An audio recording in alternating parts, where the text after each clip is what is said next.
क्या आप जानते हैं, एक छोटे से तोते के श्राप ने माता सीता के जीवन में इतना बड़ा दुख ला दिया कि उन्हें अपने ही पति से अलग होना पड़ा। यह कहानी सिर्फ एक कथा नहीं, बल्कि एक गहरा संदेश है जो हर इंसान को समझना चाहिए। नमस्कार दोस्तों, आप सभी का स्वागत है आपके अपने चैनल अथर्व तिवारी ब्लिसफुल भक्ति पर, जहां हम लेकर आते हैं पौराणिक रहस्य, भक्ति कथाएं और ऐसी कहानियां जो जीवन बदल दे। अगर आप पहली बार आए हैं तो चैनल को सब्सक्राइब जरूर करें और बेल आइकन को दबाएं ताकि ऐसी ही अद्भुत कहानियां आप तक सबसे पहले पहुंचे। तो चलिए शुरू करते हैं आज की रहस्यमयी कथा। बहुत समय पहले एक घने और शांत जंगल में एक तोता और तोती का जोड़ा रहता था। ये कोई साधारण पक्षी नहीं थे, ये दोनों ऋषियों की कथाएं सुनते थे और भगवान की महिमा का गुणगान करते रहते थे। एक दिन वे दोनों भगवान राम और माता सीता की कथा आपस में बात कर रहे थे। उसी समय बाल्यकाल की माता सीता अपनी सखियों के साथ बगीचे में घूम रही थीं। तभी उनके कानों में ये शब्द पड़े, राम और सीता का विवाह। सीता जी चौंक गईं।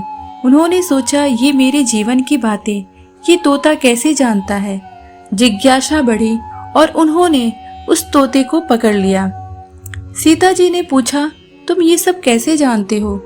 तोते ने उत्तर दिया, हम ऋषियों की कथाएं सुनते हैं और वहीं से हमें यह ज्ञान मिला है।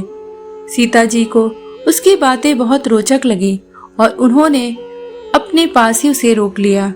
लेकिन इस कहानी का सबसे दर्दनाक हिस्सा अब शुरू होता है। उस तोते की पत्नी यानी तोती गर्भवती थी। वह अपने पति के बिना तड़प रही थी। वह बार बार विनती कर रही थी, हे देवी, कृपया मेरे पति को छोड़ दीजिए, मैं उनके बिना नहीं जी सकती। लेकिन माता सीता ने उसे नहीं छोड़ा और उसी दुख और पीड़ा में तोती ने श्राप दिया, जैसे आज मैं अपने पति से अलग होकर दुख झेल रही हूँ, वैसे ही तुम्हें भी अपने पति से वियोग सहना पड़ेगा। ये शब्द सुनते ही पूरा वातावरण स्तब्ध हो गया।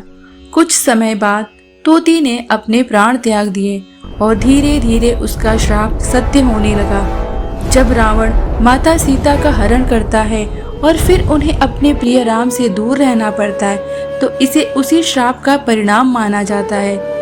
यह कथा हमें क्या सिखाती है?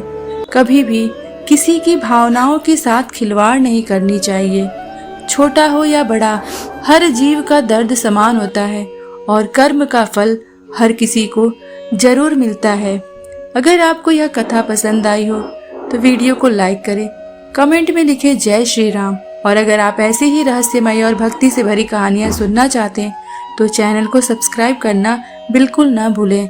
हम फिर मिलेंगे एक अद्भुत कथा के साथ। जय श्री राम।